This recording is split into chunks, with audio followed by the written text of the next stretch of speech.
প্রিয় ভাইরা, সুন্দর আচরণ দিয়ে, ইহসান দিয়ে যা জয় করা যায়, নরম আচরণ দিয়ে যেটা অর্জন করা যায়, কঠোরতা দিয়ে সেটা পারা যায় না। বিষ্ণু ঈসা ইসলাম ইহসান দিয়ে, কোমল আচরণ দিয়ে, তার অনুগ্রহ দিয়ে তিনি অনেক কাফিরের হৃদয়কে জয় করে ফেলেছেন। সাইয়েদনা সুমামা ইবনে উসাল রাদিয়াল্লাহু তাআলা আনহুর কথা মনে পড়ে যায়। তিনি ছিলেন ইয়ামামার বাদশা। মদিনাতে বিশ্বনবীকে হত্যা করার নিয়তে এসেছিলেন, গোপনে গোপনে বিশ্বনবীকে হত্যা করে আবার ইয়ামামাতে তিনি ফিরে যাবেন। কিন্তু কি অবাক করা কাণ্ড, হত্যা করতে পারে নাই, সাহাবাদের হাতে তিনি ধরা পড়ে গেলেন। সাইয়েদনা সুমামা ইবনে উসাল রাদিয়াল্লাহু তাআলা আনহু হত্যার নিয়তে আসলেন, কিন্তু হত্যা করতে পারলেন না। সাহাবারা ওনাকে ধরে ফেললেন, ধরে মসজিদে নববীর পিলারের মধ্যে বেঁধে রাখলেন। সুমামা ইবনে উসাল, সিরাত থেকে শুনেন, সিরাত থেকে শোনাচ্ছি, রাদিয়াল্লাহু তাআলা আনহু ইয়ামামার অধিপতি ছিলেন। ইয়ামামা বিশ্বনবীকে হত্যার জন্য আসছেন, ধরা পড়ে গেছেন, এখন মসজিদে নববীতে বেঁধে রাখছে, তার মানে বন্দী। এখন স্ট্যাটাস কি? বন্দী, ক্যাপটিভ। বিষ্ণু ঈসা ইসলাম সাহাবাদেরকে বললেন, তার খোঁজ খবর নিও, সুমামা ইবনে উসালের খোঁজ খবর নিও। সাহাবারা বলেন, ইয়া রাসূলুল্লাহ, আপনাকে হত্যা করতে এসেছে, তার তো কঠিন ক্যাপিটাল পানিশমেন্ট হওয়া দরকার, কঠিন শাস্তি হওয়া দরকার। বিশ্বনবী বললেন, না, আমি যেটা জানি তোমরা সেটা জানো না, তোমরা সুমামার সাথে ভালো আচরণ করো। বিশ্বনবী সুমামার কাছে গেলেন। প্রথম দিন যে তিনি কালেমার দাওয়াত দিলেন, ঈমানের দাওয়াত দিলেন, ইসলামের দাওয়াত দিলেন, রিসালাতের দাওয়াত দিলেন, আখিরাতের দাওয়াত দিলেন। পরের দিন যে বিশ্বনবী সালাতের দাওয়াত দিলেন, যাকাতের দাওয়াত দিলেন, ইসলাম কি, কিভাবে, কেমন করে পালন করতে হয় চমৎকার আর্টিকুলেট করতে শুরু করলেন। তন্ময় হয়ে সুমামা ইবনে উসাল রাদিয়াল্লাহু তাআলা আনহু বিশ্বনবীর কথাগুলো শুনতে আরম্ভ করলো। একদিন নয়, 2 দিন নয়, টানা 3 দিন বিশ্বনবী সুমামার কাছে ইসলামকে প্রেজেন্ট করেছেন, উপস্থাপন করেছেন। আওয়াজ করে বলেন, কয় দিন? 3 দিন। 3 দিন মসজিদে নববীতে বাঁধা। আর সাহাবীদেরকে বললেন, তার খোঁজ খবর নিও, তোমরা যে রুটি বানাও এর মধ্যে সবচেয়ে ভালো আটার রুটিটা তারে দিও, সবচেয়ে রিফাইন্ড খেজুর, যেটা পিওর খেজুর, এটা তারে দিও। আর বিশ্বনবী নিজের উট থেকে দুধ দহন করে ওনার বাড়ির এক কর্মচারীকে বলেছেন, দুধ দহন করে সুমামার জন্য নিয়ে যেও। সুবহানাল্লাহ পড়বেন না? সবাই তো অবাক, ইয়ামামা থেকে আসছে নবীকে হত্যা করতে, বিশ্বনবী দেখে তারে জামাই আদর করে,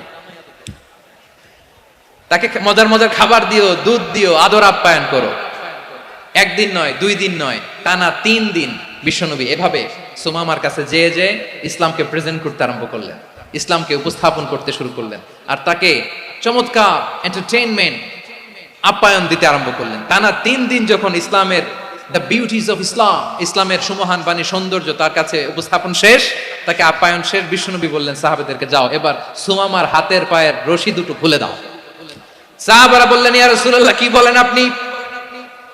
ও তো হত্যাকারী, সুযোগ পায় নাই, আপনারে মারতে পারে নাই, ছেড়ে দিলে আবার ও আপনার উপর তলোয়ার নিয়ে ঝাঁপিয়ে পড়বে। নবী, এই সিদ্ধান্ত আপনি নিতে যাবেন না।